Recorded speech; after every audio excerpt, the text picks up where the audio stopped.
Mu gihe uri ahantu ukabona inzoka imbere yawe yizinze yakoze inyuguti ya sa nk'uku nguku, iki gihe uzamenye ko bikurangiriyeho, uzamenye ko uri mu mwanya utari uwawe kandi uri mu gihe kitakugenewe, kandi uzamenye ko wakerewe kuhava ugakuramo akawe karenge ukirukanka.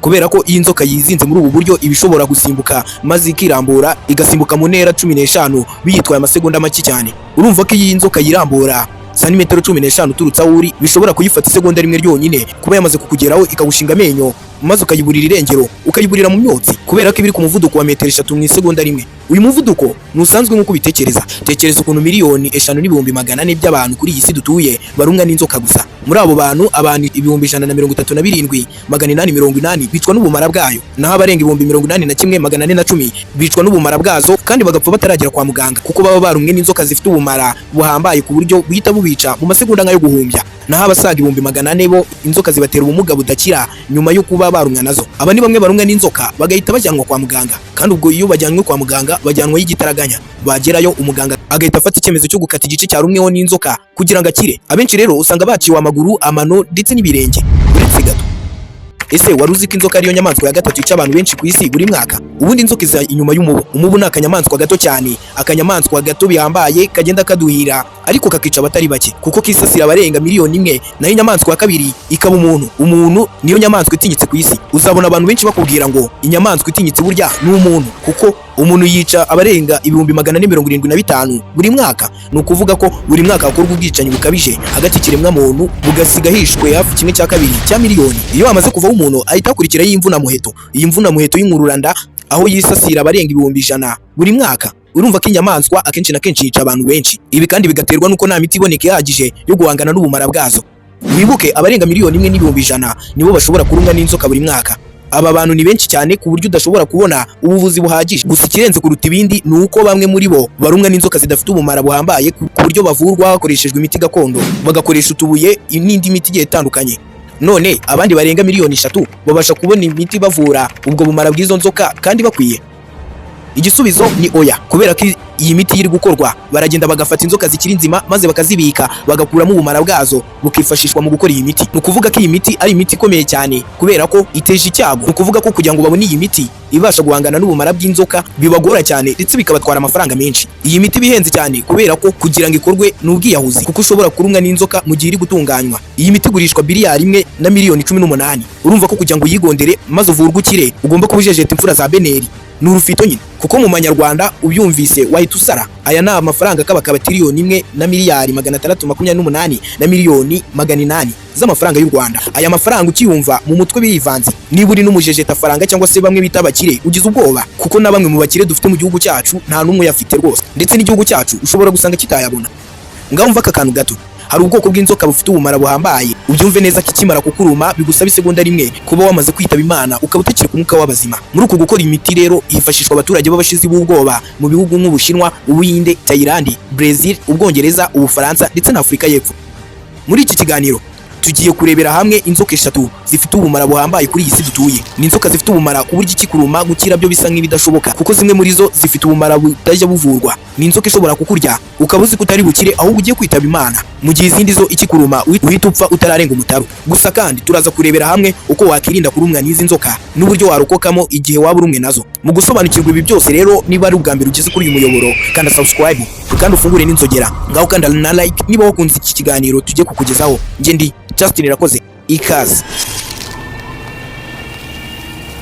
Tekereza ubaye uri kwikusanyiriza udukwi ngo wigire kwitekera. Ubwo urashonje kandi nta nimwe ufite. Mu gihe uri gutondeka inkwi zawe utangire kubona inkwi zawe zitangiye kwinyeganyeza. Niba bishoboka bigishoboka kandi utarabona iyo nzoka itarakugeraho, amaguru yabangira ingata kuko izo si inkwi gusa ahubwo harimo na kabutindi kuganisha ku rupfu. Black Mamba ni inzoka yica abantu benshi ku isi kandi buri mwaka. Ni inzoka ishobora kuzamura umutwe ikawujyana mu kirere agana muri metero 1 uvuye ku butaka. Ubyumve neza ko iyi nzoka ishobora kukuruma ku gice ishaka kandi ikakurekurira ku gihe ishaka. Iyi ni inzoka yataka ku buryo bwihuse cyane, hamwe gushinga amenyo mu gihe ukiri kubitekerezaho igahita iburira irengero. Izi nzoka zikunze kwibera mu majyepfo ya Afurika, zikunda kwibera mu cyaro, zifite igitinyiro kandi zica byihuse. Ikikubona ikubikamo ubwoba, umuhogo wayo ikawubyimbisha cyane ubundi mugahangana. Iyi nzoka kandi ishobora kugenda kilometero 19 mu isaha. ubyumve neza ko udashobora kuyisiga uko wabigenza kose. Uyu muvuduko ntusanzwe, ni ukuvuga ko inzoka ishobora gukurikira imodoka iva i Rusizi ijya i Kigali. Birumvikana ko iyi nzoka nta hantu ihuriye n'umuntu, kuko umuntu w'umugabo kandi ufite imbaraga ashobora kwirukanka kilometero imwe mu isaha. Iyo yakabije agira 3. Iyi nzoka ifite ubumara buhambaye kandi ifite ubumara budasanzwe. Ni inzoka ya kabiri mu nzoka zibarwa zifite ubumara budasanzwe kandi ndende kuri iyi si. Ni inzoka ishobora gukura maze ikagira metero 5 z'uburebure. None wowe ufite metero zingahe? Ndabizi nimwe n'igice. Uwakanyakanye cyangwa se wakabije ntiyarenza metero 2 n'igice. 3 zo ni nk'inzozi. Ni ukuvuga ko rero iyi nzoka ingana nkawe duteranyijeho nunze mukaba 5. Kugira ngo wirinde kurumwa n'iyi nzoka ugomba kuba uyizi ibi bintu. Ese iyi nzoka irigendana cyangwa hari izindi bigendana?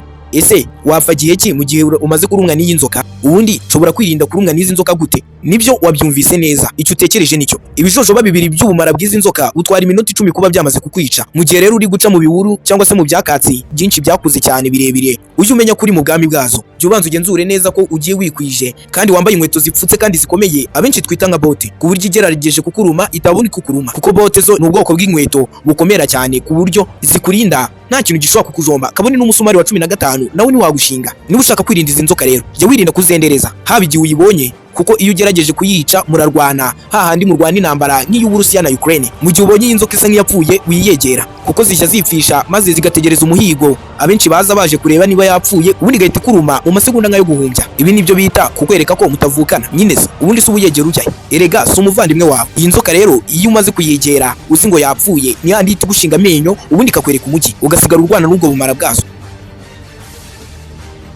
Ikindi kintu ugomba kumenya naho ziba, kuko izi nzoka zikunda kwibera ahantu hatuje kandi hihishe. Ahenshi uzazibona ni munsi y'ibitari, munsi y'ibiti binini byaboze, yewe uzanazibona no mu buvumo, mu myobo mito ndetse n'iminini n'insina zaboze. Izi nzoka zihiga ku manywa, mu masaha y'ijoro ziba ziri kuruhuka. Ubyumve neza ko izi nzoka mu gihe ziba ziri ku muhigo n'abantu nabo baba bari guhiga icyabatunga. Ubwo iyo mucakiranye rero, waba wagiye gushaka udukwi cyangwa se uri mu bindi, iragukocora nyine ubundi ikakwereka umujyi.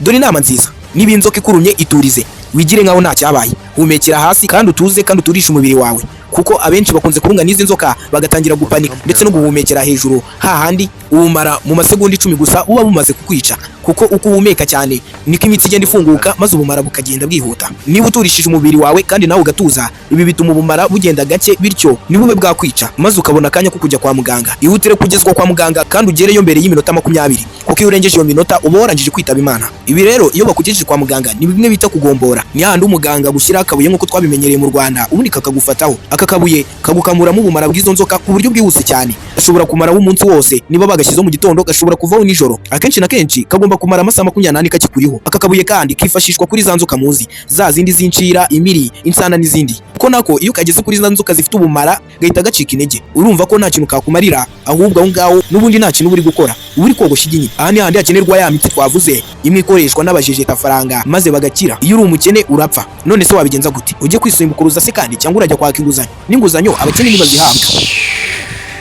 Uretse gato, iri jwi uraryumvise? Yamaye nka data, iri jwi urongera uraryumvise? Iyo ni inzoka idasanzwe, igira uruhu rukomeye kandi rudasanzwe. Ni uruhu rushobora kugira ijwi rwikubanaho kuko rurakomeye cyane kandi rugira ijwi riteye ubwoba. Nuba uri ahantu ukumvira ijwi uzirukanke, kuko hari inzoka iba yakubonye kandi yakwegereye. Kiba gisigaye ni ukugushinga amenyo. Ikindi nakubwira ni uko inzoka wumvise ifite iri jwi niyo nzoka ya mbere itinyitse ku isi. Iyi niyo nzoka igira ubumara buhambaye kandi niyo nzoka itinyitse cyane ku buryo utabyumva. Iyi nzoka yitwa Vipers, ikaba ariyo nzoka ya mbere yica abantu benshi buri mwaka. Ni ukuvuga ko rero atari kuri radio, kuri televiziyo cyangwa se kuri YouTube ndetse n'izindi mbuga nkoranyambaga wumvise ijwi ryayo, ujye umenya ko ubuzima bwawe burangiriye aho ngaho.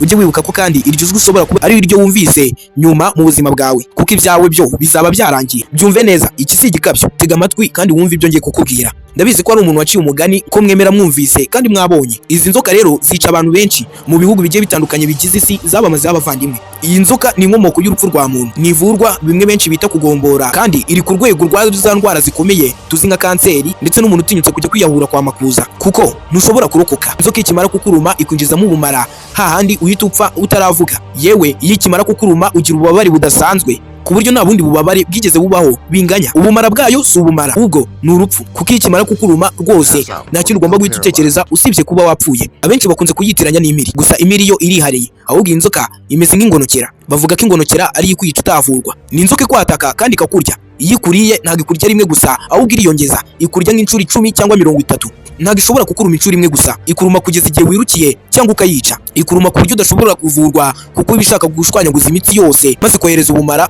bukajya mu mutima ndetse no mu bwonko. Amaraso agendera mu mitsi murabizi, urumva ko ubumara bujya mu maraso maze bukinjira mu bwonko ndetse no mu mutima. Ibyo bimaze kuba rero uripfira. Akenshi inzoka ikunze kuruma abantu ku mano, ku birenge cyangwa se ku gatsitsino. Gusa iyo igiye kukuryaho urayumva ariko nta kintu uba wakora. Iyo wumvise urusaku iba yarangije kukuruma kare. Iyo ucyumva uruhu rusakuje rero ujye umenya ko byarangiye. Iryo jwi ryitwa strangulation. Igihe wumvise iryo jwi ujye umenya ko ibyawe byarangiye, usibye guhita utangira gusenga ndetse ugatangira gusezeraho abantu bawe ukipfira mu mahoro, kuko ikimara kukuruma uhita ugwa hasi, ntushobora guhaguruka. Icyo gihe niba ufite telefone amagara iwanyu ubabwira aho uri maze baze kuza baje gutora umurambo, kuko iyo wumvise iri jwi iba yakuriye kabone niyo yaba itaragushinga amenyo. Ushobora kwibaza ikibazo, none niki nakora kugira ngo nirinde izi nzoka? Ese muye nayo nayirwanya cyangwa nayihunga? Mbere na mbere menya iyi nzoka. Ni inzoka ifite amaso manini, uruhu rukomeye nk'urw'ingona kandi rukaba rusa nk'urw'igisamagwe. Iracanganye ku buryo utahepfa kuyimenya yizinze ko ari inzoka koko, kuko uyibonye yizinze ntiwabimenya ahubwo uba ubona ari ibuye. Izi nzoka zikunze kugaragara nijoro cyangwa ku manywa imvura imaze kugwa. Itonde rero igihe uyibonye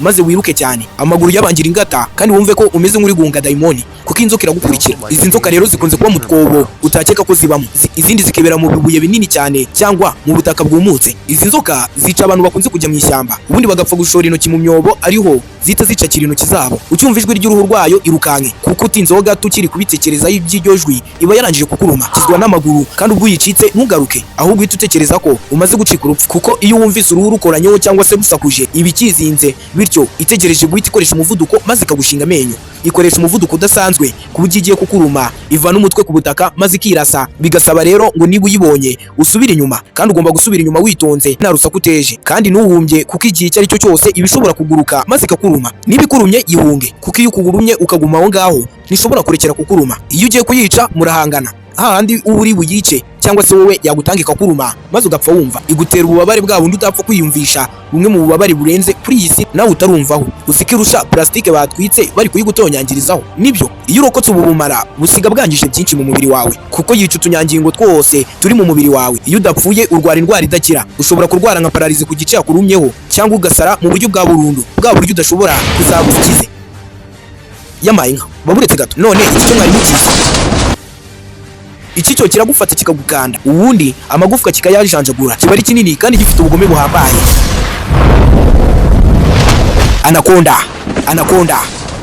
Iyi nzoka ukiyibona ubwayo ugira ubwoba. Abenshi bagujya ihumure, si igitangaje nuko baba bayibona ku mashusho gusa, kuko uyibonye amaso ku maso ho byaba birenze igihumure. Ni inzoka zibera muri Amerika y'Epfo hafi y'ishyamba rya Amazon. Iyi rero iba ari inzoka nini cyane ku buryo ikura ikagira metero 9 z'uburebure. Ishobora kugira metero 10 cyangwa 20, biterwa n'ukuntu yakuze. Akenshi iragenda ikiryamira ahantu mu mwobo cyangwa se munsi y'umusozi. Gusa ivumbutsemo ishobora kuba yarya abantu 10 icyarimwe. Ni inzoka igira ibiro 250. Ishobora gutamira ibintu biyirusha ibiro. Ndabizi nge nawe twatangiye kugira ubwoba, twibaza ukuntu twacikamo kino gihanya, kino gikabutindi. Ubwo ni ubuhuye nacyo kikakwataka, menya ko upfuye kabaye.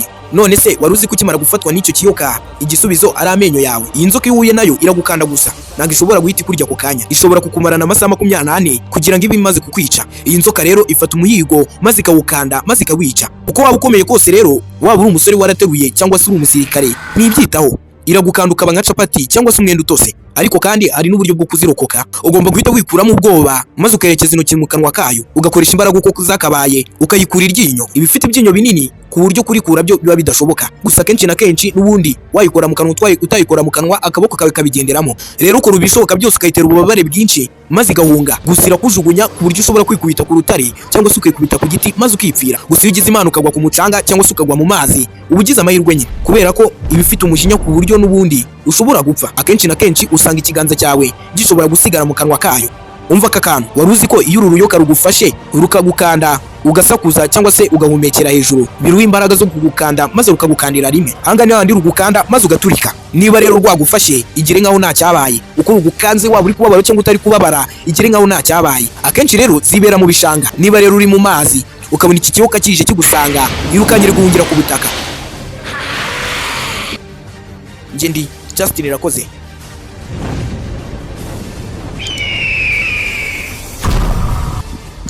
Ikaze.